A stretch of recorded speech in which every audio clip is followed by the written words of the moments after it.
Mais um Pensando Top 5 está iniciando. Então, para o vídeo de hoje, o que nós preparamos? Como você viu aí no título, livros. Então, é o Top 5 Livros 2. Livros é um tema muito extenso, muitíssimo rico. Então, claro, não poderia termos feito apenas um Top 5. Então, nós fizemos o Top 5 Livros 1, né, que foi a primeira leva aí dos que eu mais gosto.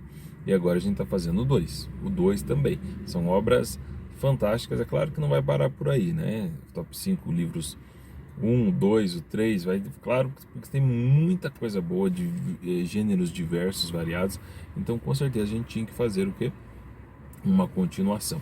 No 2, então, mais 5 livros aí que eu considero de extrema importância e relevância aí para conhecimento, né? Não apenas entretenimento, mas sim para reflexão, para o crescimento pessoal, intelectual, para desenvolver várias coisas aí. Mas o principal, a leitura, o raciocínio, a reflexão, o pensamento, ok? Espero que vocês gostem. 5 obras, né, que eu considero belíssimas.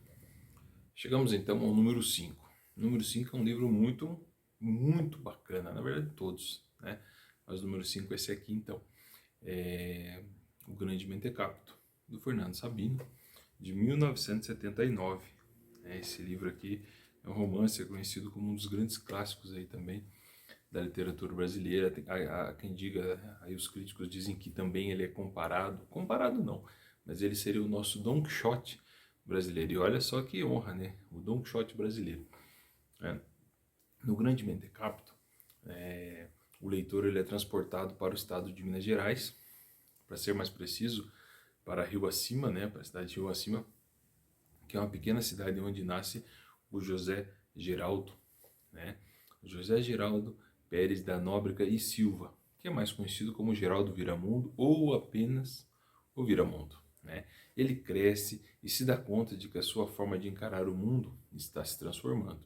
Já quando ele é rapaz, ele se interessa em saber detalhes da vida religiosa e até decide entrar para um seminário em Mariana. Mas ele sai do seminário e dá continuidade a uma vida cheia de aventuras e reviravoltas. Ele passa pelo hospício, pelo exército, pela política, né? Apaixona-se, mas não consegue se encaixar em nenhuma dessas atividades, dessas realidades. É o viramundo, né? Ele vai avançando em sua jornada, né?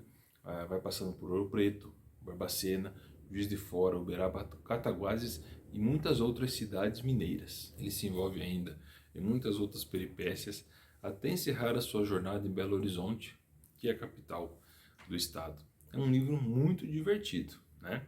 Apesar daqueles muitos mal-entendidos nos quais ele acaba se envolvendo, o Viramundo é um cidadão muito bem intencionado, que faz o bem, acredita nas pessoas, mesmo que em muitas ocasiões ele seja enganado por essas pessoas.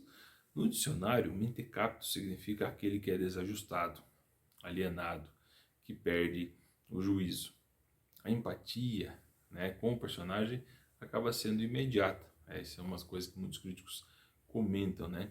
E ele desperta a compaixão de quem entende a dificuldade de se enquadrar no mundo dito normal, diante de tanto descaso, ironia e ainda as cobranças, né? As cobranças dessa vida que são muitas, né? Viramundo, então, o livro, o Grande Mentecapto, esse livro muito bacana aqui, ele é um livro muito interessante, é um livro muito bacana, divertido, é uma leitura gostosa, divertida, né? E ele traz aí personagens muito complexos, ele faz referências a outras obras, né? As pessoas se envolvem com essa leitura com essa história hilariante e também um pouco dramática, que tem muito interesse e aguça então a nossa curiosidade. Com certeza, ele é um dos grandes romances da literatura brasileira e por isso é o número 5 aqui na nossa lista e vale muito a pena conferir. Chegando então ao nosso número 4. O nosso número 4 aqui do Pensando Dicas Livros é o Cortiço. O Cortiço do Aloysio de Azevedo. Esse livro aqui tem uma história, pelo menos para mim, muito particular, muito interessante.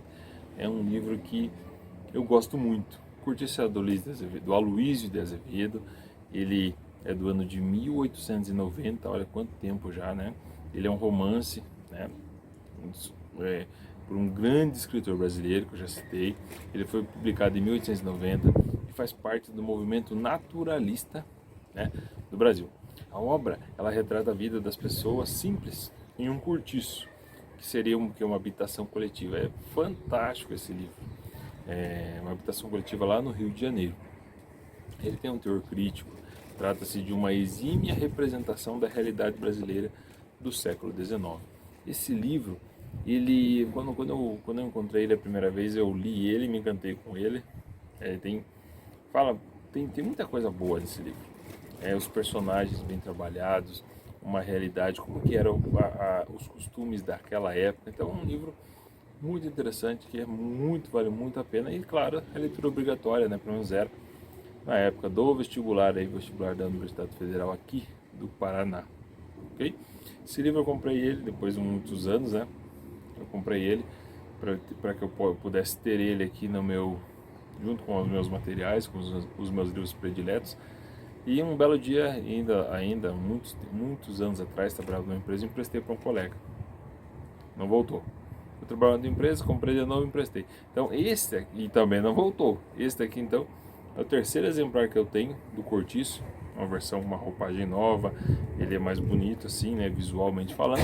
Então é um livro que vale muito a pena. Claro que se acaso você ainda não conhece, mas se você já conhece, dá até para revisitar.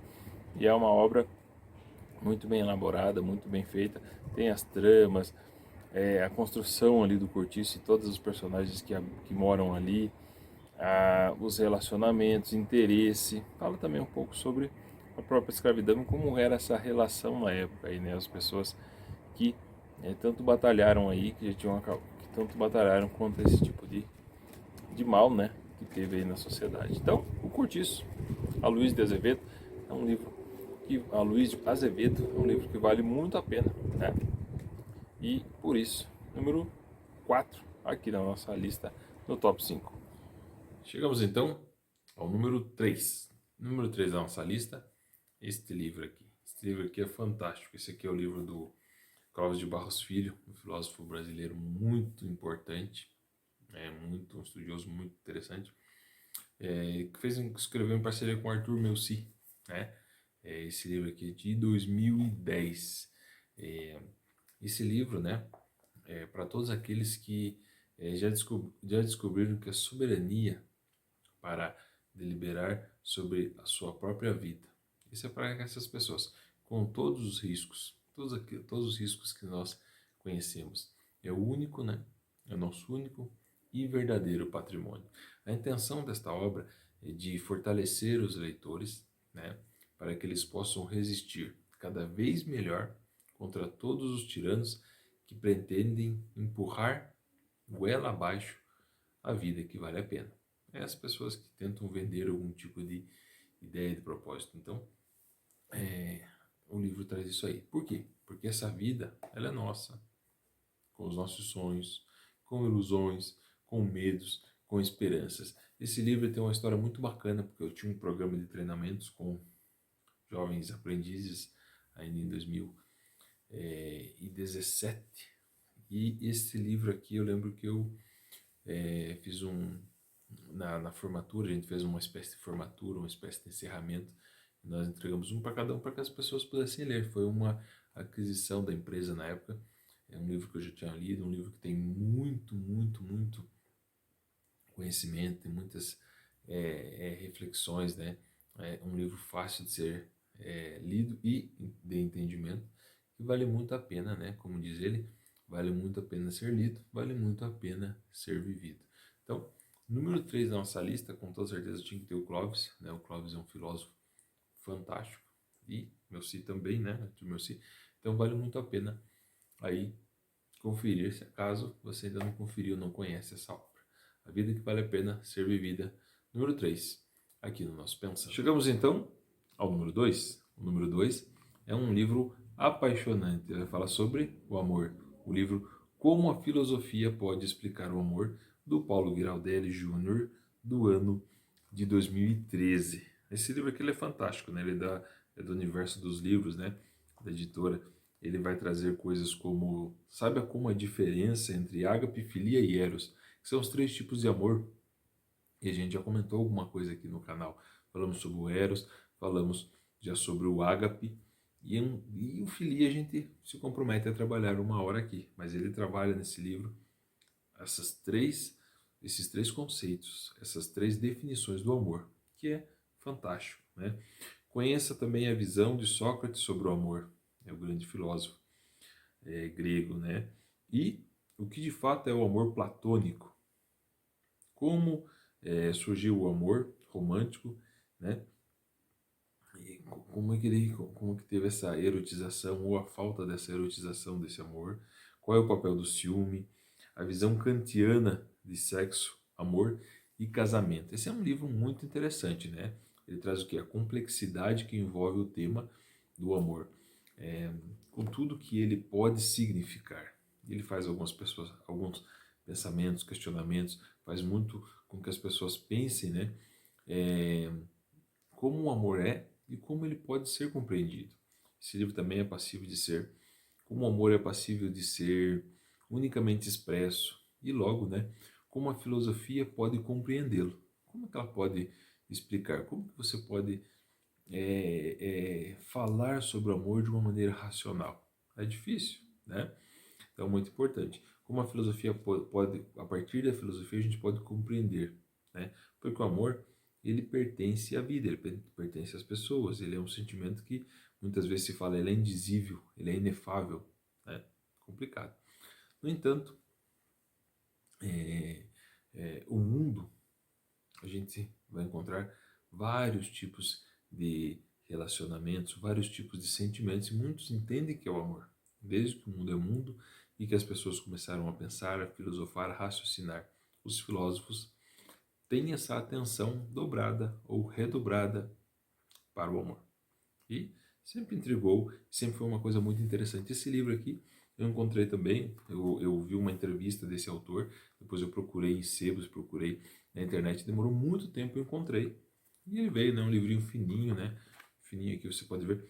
Mas ele tem aqui 110 páginas, mas é um livro fantástico e vale muito a pena. Então, por isso, meu número 2 aqui da lista, com certeza, é como a filosofia pode explicar o amor. Chegamos então ao número 1. O número 1 aqui da nossa lista é outro clássico aí da literatura mundial. É o 1984, do George Orwell. Acho que eu tenho ele aqui, esse livro aqui. Aqui tem o Grande Irmão, o Big Brother, que a turma tanto cita e fala, né? Tem muitas pessoas que não conhecem ou a expressão Big Brother. Então, esse livro ele foi publicado originalmente em 1949. Ele é uma distopia, né, futurista, falando de 1984. E como eu falei, é um dos romances mais influentes, mais citados aí do século XX. E ele é inquestionável, é um clássico mesmo, um clássico muito, muito interessante. Você tem uma visão de mundo antes e outra depois. Você já ouviu muito e realmente ele tem esse impacto, né? Ele foi lançado alguns meses antes da morte, né, do George Orwell, do autor, e é uma obra magistral, né, que impõe uma poderosa reflexão ficcional sobre a essência nefasta de qualquer forma de poder totalitário. É muito importante isso. Winston, ele é o personagem principal do livro. Ele vive aprisionado numa engrenagem totalitária de uma sociedade completamente dominada pelo Estado, né, onde tudo é feito coletivamente, mas cada um vive sozinho. Ninguém escapa da vigilância do Grande Irmão, a mais famosa personificação literária de um poder cínico, cruel. Isso a níveis infinitos. Pode levar isso aí ao extremo para quem ainda não conhece, né, a obra. Além, é claro, daquele vazio, né, aquele sentido vazio histórico. É uma ideologia, né, de fato é uma ideologia do partido, a ideologia do partido dominante, que é bem retratada no livro. Ela não visa nada para ninguém, ela não visa coisa alguma para ninguém, no presente ou no futuro. Tem até uma frase lá, um personagem bem conhecido que é o O'Brien, né? E ele é o hierarca do partido, e ele fala para Winston, numa das suas conversas, né? Ele fala assim: só nos interessa o poder em si, nem riqueza, nem luxo, nem vida longa, nem felicidade. Só o poder pelo poder, poder puro.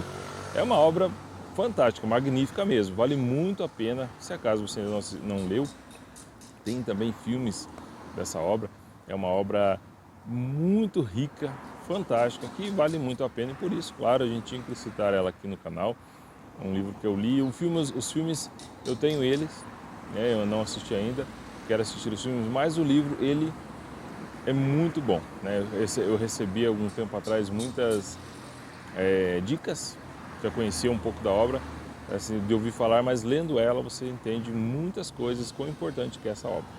Por isso, o 1984, do George Orwell, é o número 1 aqui no nosso Top 5 Livros 2. Esse foi então o nosso Top 5 Livros 2, com obras um pouco mais antigas, obras um tanto atuais, tem obras aí já do 5, 6, 10 anos, mas tem obras um pouco mais longevas aí, que são, na minha opinião, obras-primas mesmo, as nacionais, aquelas que eu citei aqui também, aquelas internacionais. Livros é um celeiro, é uma coisa riquíssima aí para as pessoas. Então eu sempre incentivo, eu sempre falo muito da leitura. Hoje nós temos outros modelos, né? Hoje com o advento da tecnologia nós temos os tablets, nós temos e-books, nós temos o famoso Kindle. Então tem várias plataformas, mas não pode deixar de ler. Eu ainda sou adepto ao modelo tradicional, né? Aquele modelinho de pegar o livro, comprar o livro, emprestar na biblioteca, riscar, anotar. Porque quando o livro é meu, eu tenho esse problema. Eu falo que tem esse problema, eu gosto de anotar, riscar.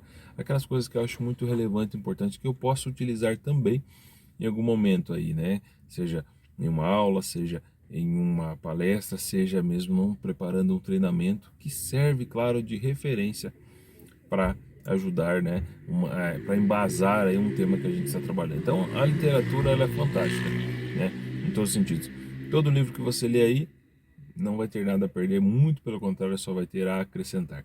Não é um tempo que a gente perde lendo o livro, é um tempo que a gente ganha, que absorve informação lendo os livros. Eu espero que vocês tenham gostado de mais este Pensando aqui, Top 5, dessa vez, livros 2, ok? Espero que vocês tenham gostado aí de coração.